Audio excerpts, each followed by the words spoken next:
ನಿನ್ನೆ ರಾತ್ರಿ Madanayakanahalli police station ಹದ್ದಿಯಲ್ಲಿರುವಂತಹ ಒಂದು ಜಾಗ ಗೊಂಗಂಡನಹಳ್ಳಿ ದಾಸನಪುರ ಹೋಬಳಿ ಅಂತ ಒಂದು ಜಾಗ ಇದೆ.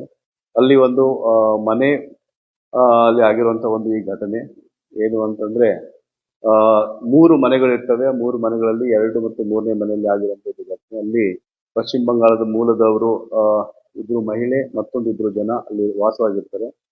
ರಾತ್ರಿ 9:15ರಿಂದ ಅರೌಂಡ್ 12:30 ವರೆಗೆ ಒಂದು ಘಟನೆ. ಒಂದು 5 ಜನ ಬಂದ್ಬಿಟ್ಟು ಅಲ್ಲಿ ಅವ್ರಿಗೆ ಹೆದರಿಸಿ ಬೆದರಿಸಿ ಅದಾದ ನಂತರ ಒಳಗಡೆ ನುಗ್ಗಿಬಿಟ್ಟು ಅಲ್ಲಿ ಇರುವಂತಹ ಒಬ್ರು ಮಹಿಳೆಗೆ ಫಸ್ಟ್ ಅವ್ರಿಗೆ ಒಂದಿಬ್ಬರಿಗೆ ಕಟ್ಟಿ ಹಾಕ್ತಾರೆ. ಗಂಡಸರು ಇಬ್ರು ಇರ್ತಾರೆ, ಅಲ್ಲಿ ಅವರಿಬ್ಬರಿಗೆ ಕಟ್ಟಿ ಹಾಕ್ಬಿಟ್ಟು ಅಲ್ಲಿರುವಂತ ಒಬ್ಬ ಮಹಿಳೆಗೆ ಅವರು ಅಲ್ಲಿ ಇನ್ನೊಂದು ಕೊಠಡಿಯಲ್ಲಿ ತಗೊಂಡು ಹೋಗ್ಬಿಟ್ಟು ಒಬ್ರು ಆದ್ಮೇಲೆ ಒಬ್ರು ಅವ್ರ ಮೇಲೆ ಫಿಸಿಕಲ್ ಅಸಾಲ್ಟ್ ಮಾಡಿ ಅವ್ರ ಮೇಲೆ ರೇಪ್ ಮಾಡಿದ್ದು ಒಂದು ಇದು ಘಟನೆ. ಟೋಟಲ್ 3 ಜನ ಈ ರೀತಿ ಅದನ್ನ ಮಾಡಿದ್ದಾಗಿದೆ. ಅದಾದ ನಂತರ 2 ಹೊರಗಡೆ ಇದ್ರು. ಈ ಟೋಟಲ್ 5 ಮೆಂಬರ್ಸ್ ಇದು ಅವ್ರ ಮೇಲೆ ಒಂದು ಕೇಸ್ ಇದೆ. ಸೊ ಈ ಕೇಸು ಈ ಪ್ರಕರಣದ ತೀವ್ರತೆಯನ್ನ ತಿಳ್ಕೊಂಡ್ಬಿಟ್ಟು ಇಮಿಡಿಯೇಟ್ ಆಗಿ ನಾವು ಒಂದು ಇದನ್ನ case of gang rape and also dacoity ಕೇಸನ್ನು ಕೂಡ ನಾವು ಅದನ್ನ ತಗೊಂಡಿದ್ದೀವಿ. ಏನು ಯಾಕೆ ಡೆಕಾಯಿಟಿ ತಗೋಬೇಕಾಯ್ತು ಅಂದ್ರೆ ಇದ್ರ ಜೊತೆಗೆ ಅವರು ಅವ್ರ ಹತ್ರ ಇರುವಂತಹ 2 ಮೊಬೈಲ್ ಫೋನ್ಗಳು ಮತ್ತು 25,000 ರೂಪಾಯಿಗಳನ್ನ ಕೂಡ ದೋಚ್ಕೊಂಡು ಹೋಗಿದ್ದಾರೆ. ಮತ್ತು ಅವರು ಕೆಲವೊಂದಿಷ್ಟು ಈ ಬ್ಯಾಟ್, ಈ ಕ್ರಿಕೆಟ್ ಬ್ಯಾಟ್ ಇರುತ್ತೆ, ಆ ಟೈಪ್ ಒಂದು 2 ಚಿಕ್ಕ ಬ್ಯಾಟ್ಗಳು ಅಲ್ಲಿ ಇದಾವೆ. ಅಲ್ಲಿ ಅದರಿಂದ ಅವ್ರಿಗೆ ಹೊಡೆದಿದ್ದು ಇದೆ. ಮೈನರ್ ಇಂಜುರೀಸ್ ಆಗಿರುತ್ತೆ ಅದರಲ್ಲಿ ಇರುವಂತಹ ವಾಸವಾಗಿರುವಂತಹ ಜನರಿಗೆ.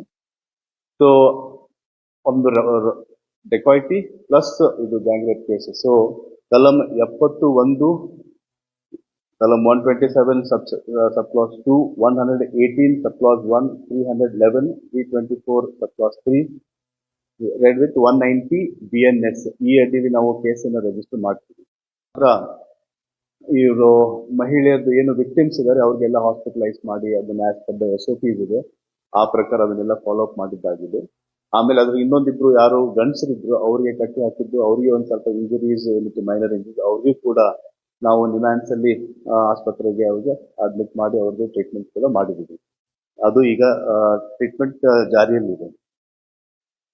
ಗೋಯಿಂಗ್ ಫಾರ್ವರ್ಡ್ ಈ 3 ತಂಡಗಳು ಕಂಟಿನ್ಯೂಸ್ ಆಗಿ ಫಾಲೋ ಅಪ್ ಮಾಡಿಬಿಟ್ಟು ಬೆಳಿಗ್ಗೆಯಿಂದ ನಾವು ಅದನ್ನ ಹುಡುಕಿ ಇದರಲ್ಲಿರುವಂತಹ 3 ಜನ ಅಕ್ಯೂಸ್ಗೆ ನಾವು ಇವಾಗ ಸೆಕ್ಯೂರ್ ಮಾಡಿದ್ದೀವಿ. 3 ಜನ ಅಕ್ಯೂಸ್ಡ್.